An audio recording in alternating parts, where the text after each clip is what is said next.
Yeah, day three of our repetitive practice for looking at graphs, and I'm not sure I'm going to draw them. I'm just going to work with the data now. And I think we'll do these 7 problems I think I have over here, something like that. And we'll do it on the fly. Do all 7 in hopefully under 2 minutes. And then you can replay. You can pause each time. Okay, when we're going to do the linear, just pause. You get a chance to try if you can recall the mechanics of each situation. And the repetitive practice is there because it takes time to learn how to recall things. Math's a language, and I don't think you just go into a language class and um, learn to speak French. The first time you hear Parlez-vous français might not mean anything to you, and if you never hear it again, it will never mean anything to you. So repetition is key. And then, the second half of the video, I'm going to dive in more deeply into physical context. We'll do a height as a function of time problem. We'll do Newton's law of cooling. We could do Newton's law of warming if it exists, but we'll do cooling. We'll look at the inverse of that pictorially. Um, we'll do a sinusoid. We'll do the Three Stooges for the sinusoid. We'll do it on the fly. And I think with the quadratic, not the quadratic, but with the exponential, we'll do the inverse organically as well as mechanically. There we go. So we're going to dive into some tangential topics that come from to be able to do this quickly. All right, so I'm going to do all these functions just looking at randomly threw numbers up. I'll erase as we go, and you get a chance to pause the video and be ready to pause because I don't want to do an hour's worth of a video here. And I don't think that necessarily is something that will be beneficial to the most folks. All right, so linear, 2, 9, x minus 2 plus 9. And all of these will equal y, all right? 5, 1, so I put a 5 in, rate of change there, 3 units of change, and now from 9 to 1 I go down 8. All right, so there's the linear. I can erase the linear now. Let's do the quadratic, and that's the vertex. So x plus 7 squared plus 8 minus 7 to 9 is 16 units of change, so I'm going to do just 16 squared. And then we're going to go from 8 to 50 up 42. You can doctor it up later. I erased the y. I won't do that the next time. That's that one. Absolute value. Absolute value. X minus 14. Hope you can see that. 1422. So I got my 1422 right there. Then I'm going to go from 22 to 100, which means it's a positive multiplier. What's that? 78. 78 units of change, and 14 to 30, again 16. Must have been something Freudian going on there. All right, let's get that equal sign a little bit better there. All right, square root, negative 6. X plus 6 plus 8. Negative 6 to 10. Oh my goodness, there's another 16. 8 to 15. I love that when that happens. 7 sixteenths equals y. All of these things have 5 to 10 practices in the playlist, so you can watch me do them more slowly and talk about them in the playlist. That's gone. Exponential. 20 to 50, things are going up provided the x's are going up. So y equals 3 is the asymptote. How do I get from 3 to 20?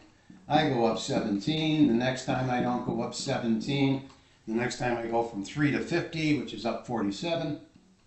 And now I've got a 4 and a 9. So x minus 4 over 5. Now 4 to 9 changes by 5. That's that function.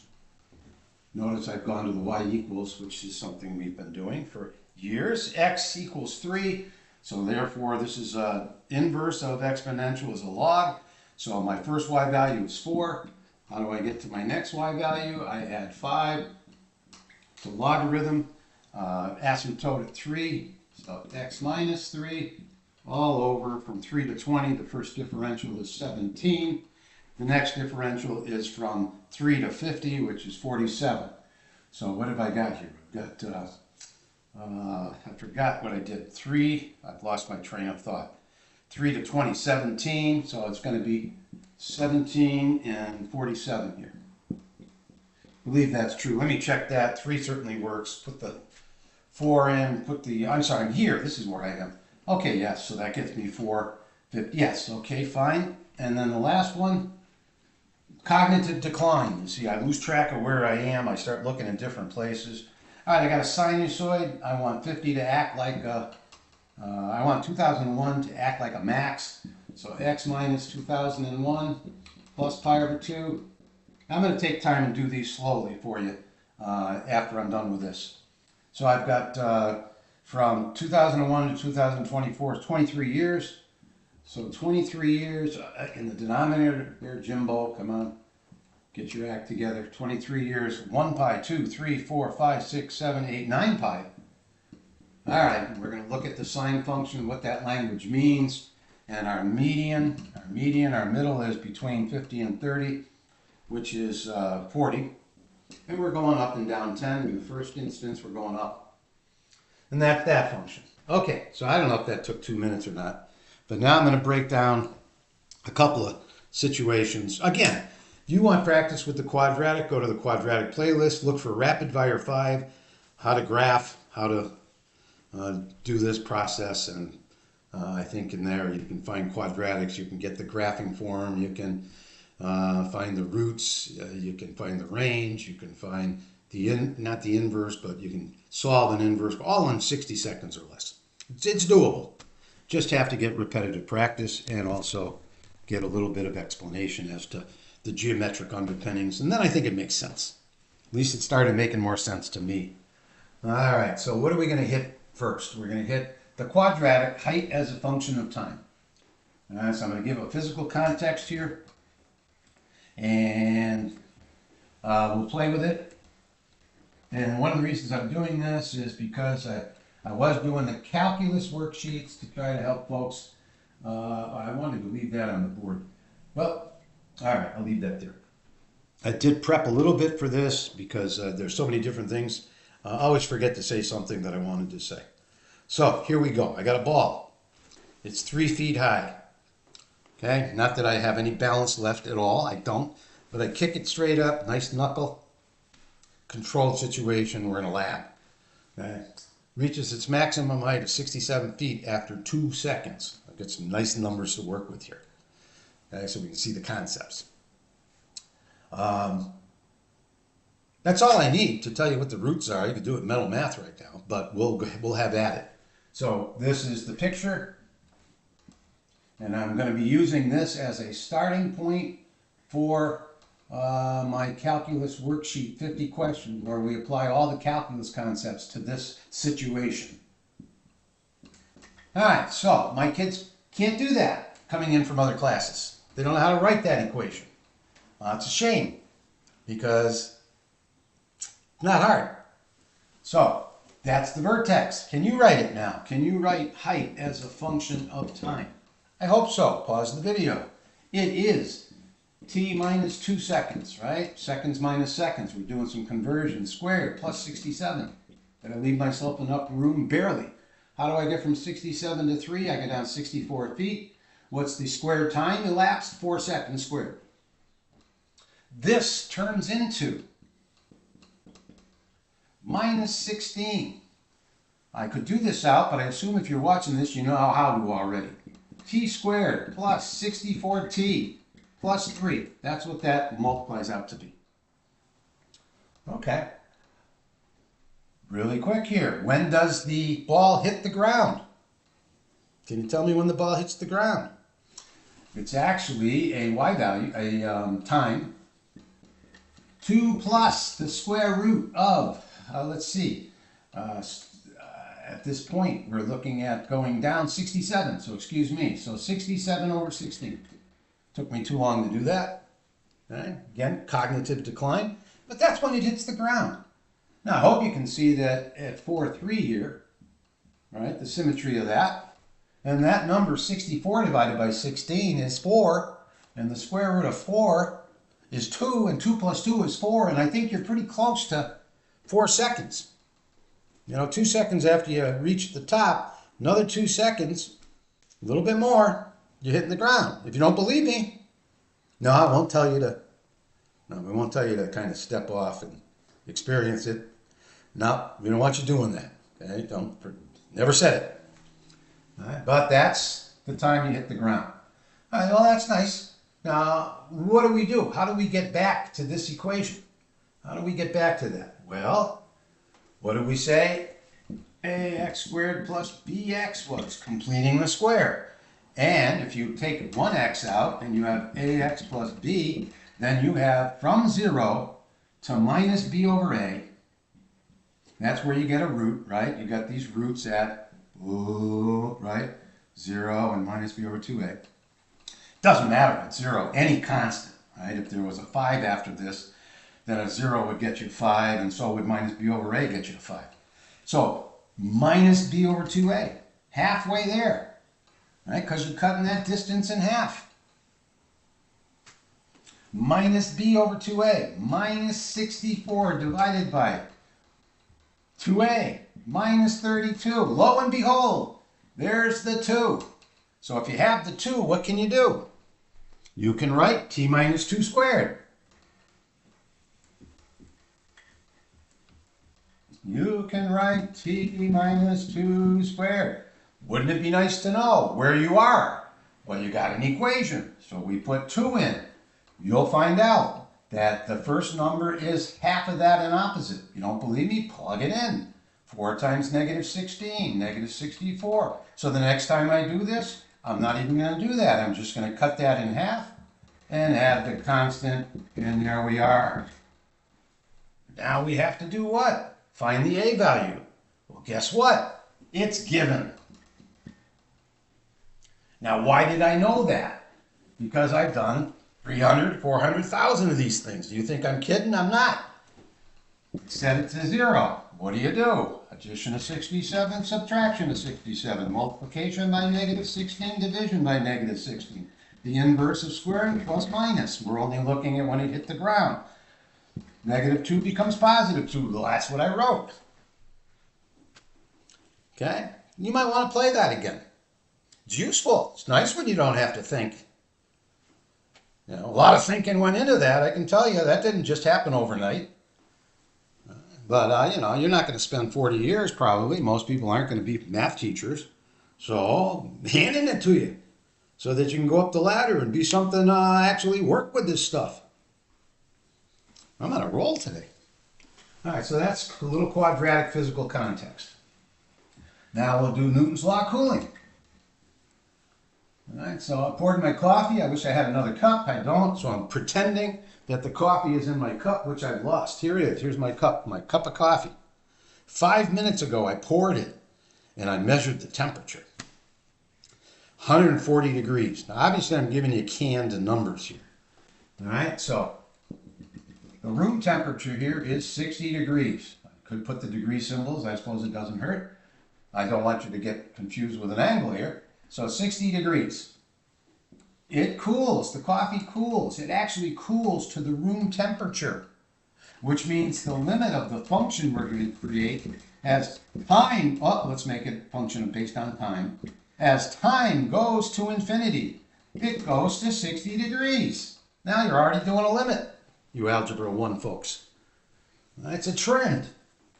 Now what Newton found out is that it cools in a logical way. The physics of it can be shown. Okay, so right now I'm at 140 degrees, and it was 5 minutes ago. 5 minutes ago, maybe I should put some subscripts here. 5 minus 5m gets me 60 degrees, because this is one step up in the conversion understanding. Is one unit converts into another unit. I think it did unit changes in 7th or 8th grade probably. That's what I remember seeing students working on at that level. And it took me 20, 30 years to say, wow, we got to highlight that more at that instant. That grade level, we got to talk about that more. All right, and after, I don't know, after what is an easy number to work with, 10 minutes later, now that would give me a 5. 11 minutes later, which is at this, now 6 I don't like, all right, we'll go. At the 6 minute mark, it had dropped to 100 degrees. All right, so at the 6-minute mark, here's 6 minutes. At the 6-minute mark, it went to 100 degrees. Okay, this is a 5-second calculation. Let's do it. And then you're pausing the video and you've had 3 days of practice. Maybe you'll be able to get it. You've done more exponential growth than exponential decay. But I think you got a shot at some of it. So, most important number, 60 degrees. And then why did I write 60 there? Okay, cognitive decline. Cognitive decline. But you know what? When you make a mistake, you just correct it. And don't worry about it. All right, so that's what I meant to write. I didn't. So how do I get from 60 to 140? I think I go up 80 degrees. How do I get from 60 to 100? I think I go up 40 degrees. And you remember what we do to get the base of an exponential function? Right hand differential, the right hand differential over the left one. All right, but first we're starting with 60. We add 80 degrees to get our first measurement. The next time we do not add 80 degrees, we add 40 degrees. And now we use time. Minus 5 becomes plus 5 and a change of 11 minutes. That's that function. Yep. Now, what's the inverse of that function? Well, how do you do the inverse? You know, if you're already in an Algebra 2 class, probably, I do it right in Algebra 1. You change the x's and the y's and you solve. So let's change the x's and the y's. Let's do it organically first. What's the inverse of y equals 60? X equals 60. All right, and before I do that, here's my piece of paper to help you along. First off, here's exponential. Let's see, I wanted to do growth. There we go. I think you're looking at exponential growth. It's easier to see this the first time. And I just mentioned you switch the x's and the y's. Y's are vertical. If I turn the y's into x's, they become horizontal. That's what the graph's going to look like. Now, the nice thing about this piece of paper is I can now show you exponential decay. This is the one we're working on. Here's an exponential decay, and if I change the x's and the y's, this is what our graph's going to look like. Hope I picked a good one. And sometimes this gets a little tricky. Sometimes might run into that. That's okay. We'll run into it and figure out what to do. Okay. So what's the inverse of minus 5 to 140? 140 to minus 5. That's right, because I wanted to show this one first, I think. What's the inverse of 6 to 100? 100 to 6. So here we have 100, and here we have 6. What's the inverse of minus 5 and 140? Oh, I remember what happens is we would have had one here, but I'm going to make it go here. Okay, 140 to minus 5. Yeah, that's fine. All right, so I do so many exponential growth that when I do this, sometimes it throws me off because I'm so used to doing. Sometimes I write a 2 when I'm doing a cubic because I've done so many quadratics. I just, cognitive decline. All right, so this is what it looked like. We said it would look like that, and it does. And I think we can probably find a third coordinate here very easily. Do you think you can tell me what it is? A little challenge question. We'll figure that out in a moment, but I actually know already. All right, so we'll figure it out right there. Okay, good. You can try them right now if you like solving puzzles. All right, can I call this a half? 40 over 80, and degrees divided by degrees just disappeared. A degree goes into a degree one time. That's a generic 1/2. So when I put minus 5 seconds plus 5 seconds, there's no seconds anymore. I get the number 1. Converts to degrees. When I drop 6 in, 6 plus 5 is 11 seconds. Divided by 11 seconds, a generic 1, which means this becomes a generic 1/2 with no symbols attached to it, no units, and I get the 140. Okay, so I hope you see that, or you get the 100, 1/2 of 80, 40, 60, you get the 100. Just putting another little layer of conversation here. All right, so let's do this now. how do I write this equation? Oh, I remember now. Okay, so we are actually going to go from 6 to negative 5. This is a little bit more complicated at this stage than I wanted, but you know what? It doesn't matter because you got to hear it sometime anyway. So we'll do it. So what's my first y value? 6. How do I get to the next y value? I go down 11. It's a logarithm. Okay? Logarithm. So now I got to work with the x's. I'll work from left to right. How do I get from 60 to 100? Well, first off, I got to make this the asymptote. So x minus 60. Okay? And again, the same symbols could be here, minutes. Now we're going to go from degrees to minutes, the inverse. Okay. How do I get from 60 to 100? I change by 40. When I drop the 140 in, 140 minus 60 is 80 over 40, which is 2. Okay? It may not look like the same function, but guess what? Let's look at properties of exponents. What is 5 to the 2? I hope you say 25. What is 5 to the negative 2? I hope you say 1 over 25. Reciprocal, right? So how about I change this to a plus, and I make that a half? Starting to see the numbers appear here and there. That's the same function. Okay, so let's put it in numbers in to see why it works. Drop 100. Well, first off, all the temperatures were over 60. So the domain of this is I have to put temperatures that are bigger than 60.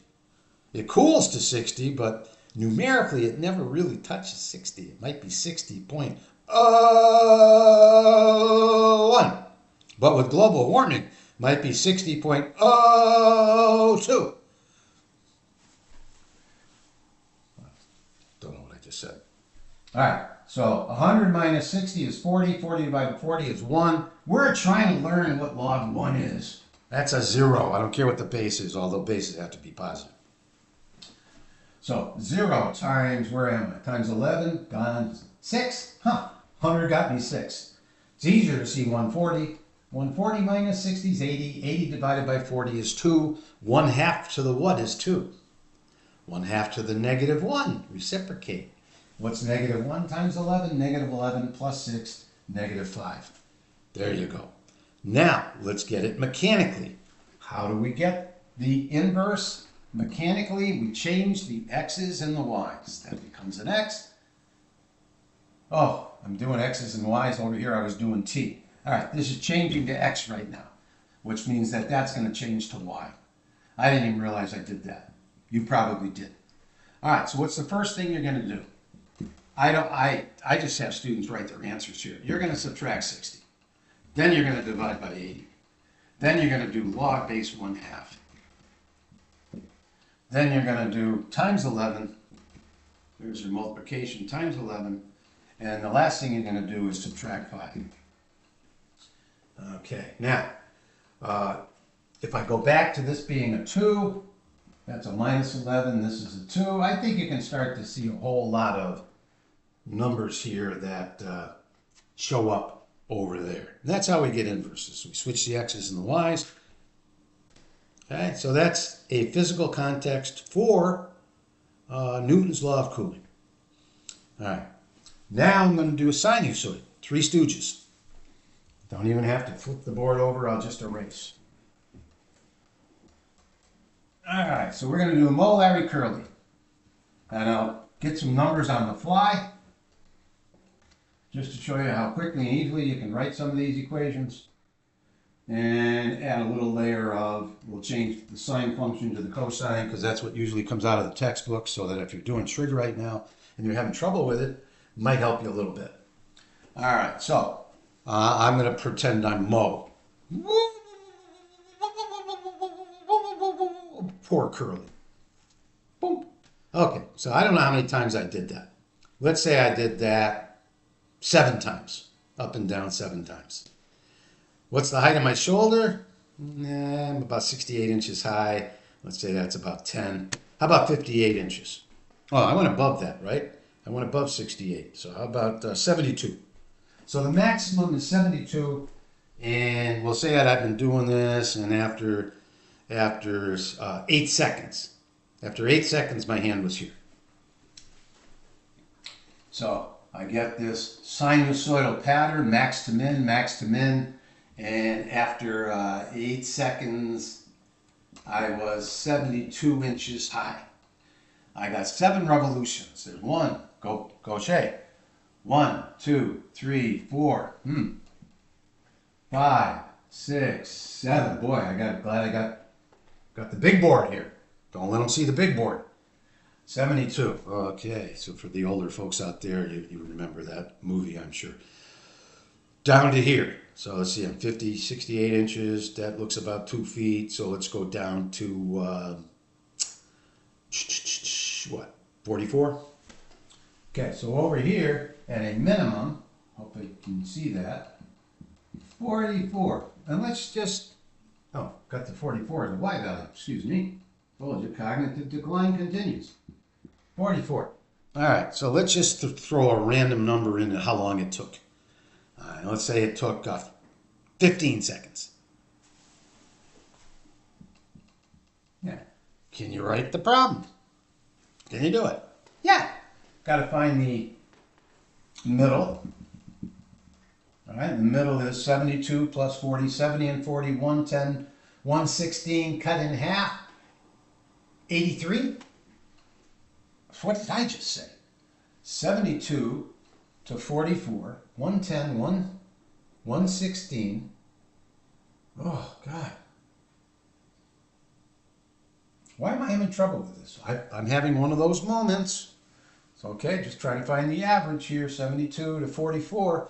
And why am I, the differential. Okay, excuse me. So the difference between 72 and 44, what, 28? 28 cut in half is 14, 14 and 44, 58. Okay, so I do believe 58 to 72 is 24. That's not right. That's only 12 units of change. Where's my coffee? God almighty. 72 to 44, 28, cut in half, 14, 14 and 44, 54 and 4, 58. Okay, yeah, that's right. I don't know why I was having trouble with that. All right, so y equals 58 plus 14, because we're going to head to the max. Sine function, language, sine function technically is opposite over hypotenuse. Haven't said that yet, but we're working with the unit circle here. Okay, so that's trigonometry, finding when you divide by something, the opposite is a height in the unit circle, right? And the biggest height you get is when you're at pi over 2. Circumference of a circle, trying to hit all the major topics here. If the radius is 1, this is the same. Traveling along the circumference acts like an angle in terms of degrees. A lot of people have trouble with radian measurement. All right, so where the heck am I now? I'm at 1 pi, 2 pi, 3 pi, 4 pi, 5 pi, 6 pi, 7 pi, 8 pi, 9 pi, 10 pi, 11 pi, 12 pi, 13 pi, 14 pi, 15 pi. So I went boom, boom, there's one period, but I went from max to min. All right, it was 15 pi. Where the heck am I? All right, so that's how many times I'm going around the circle, 7.5 times, 7.5 repetitions. How long did it take me from 8 to 15? 7 seconds. Whoa. Well, that's karate. Whoa. Okay. Yeah, all right. And now I'm going to use 8 minutes. So height is a function of time again, but we'll go x this time. X minus 8, and I want to plug in pi over 2. So I get started on the right foot. Yep. All right, let's put some numbers in, see how they work. 8 minus 8 is 0. So I get pi over 2. Here's pi over 2. I'm at a max.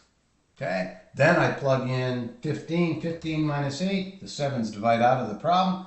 15 pi. Yep. All the way across takes me to that location. And I should get 44, which is going to be a min, right? So 15 pi. So if I go around from here, 15 pi, there's 1, there's 2.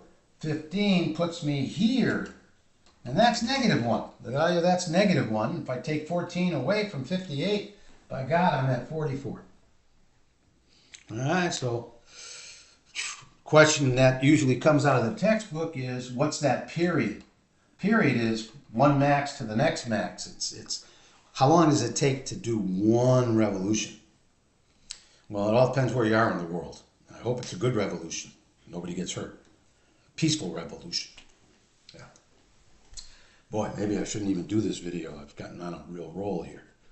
Okay, well, 15 pi over 7, there's shortcuts to this, but just to get the conversation, you want to know one revolution. What number of minutes does it take? Well, cross multiply, solve, and you can find out, right? Turns out that if you take the multiplier, anytime you have something multiplied times x, if you just divide by that multiplier, you get 1 period. Now you go ahead and do it and find that to be true. So for instance, the sine function goes from 0 to 2 pi. That's one revolution. What if I did the sine of 2x? Well, what number gets the end of the revolution? 2 pi. What makes this 2 pi? Pi units. That's half the time. So if you're running twice as fast, you're going to get it done in half the time. I'm just starting a conversation here. All right, and the last thing, just to keep some of these things, just keep talking about them. I'm going to do a cubic very quickly. And the practice for the cubic is in the cubic playlist. So if you want to find the point of inflection, the rate of change at the point of inflection, the value of the local max and min, should they exist, it's all under 60 seconds. You can do it. But we'll start with a canned problem. We'll start with our cubic being y equals x cubed minus 6x squared, which happens to be x cubed minus 6x squared plus 0x plus 0. I'm picking this because it has a lot of the skills that we were doing in the calculus and the algebra 1 come into play here. So first off, you can factor out x squared times x minus 6, which means if we had ax cubed minus bx squared, you could look at x squared times ax minus b. All right, and of course I wanted this to be plus, so sorry. So ax plus b. Now what does that graph look like? That's what I wanted to highlight. At minus b over a right here. Minus b over a right there. And I'm going to repeat, this is a double root. It's a 0, and a root of minus. Those are the three roots. And if you take the average of those, you end up right here. Right? If you add those up, you get minus b over 3a. Sounds a whole lot like the last problem we did with the quadratic. Minus b over 2a. And if you did a linear, ax plus b, well, there's only one root. Minus b over 1 times a. There seems to be a pattern here, and that pattern continues ad infinitum. Fourth degree, build the graph off of minus b over 4a. I've done it. Not easy to see. The patterns there seem to, it's one thing to say that a linear function has the most important point. It probably does. It's not the y-intercept, not mx plus b. It's where the function changes from negative to positive. A quadratic has a most important point. Yes, minus b over 2a. A cubic has the most important point, concave down to concave up, minus b over 3a. The minus b over 4a doesn't have one of those dots. That makes a lot of sense. But you can build the graph off of it. All right, that's another topic. So where am I? I'm going back to this. Oh yeah, 1/3. And notice what happens 1/3 of the way to minus b over a. Point of inflection. Okay, so now I want to make sure I hit all the things I wanted to say. So I got my magic box. Good. Cubics come in all kinds of shapes and sizes, right? Cubes, packages from Amazon, right? They come in all kinds of shapes and sizes. But if you wanted to reshape them into a perfect box, you use minus b over 3a. And when you do, you get this term and a lot of other stuff.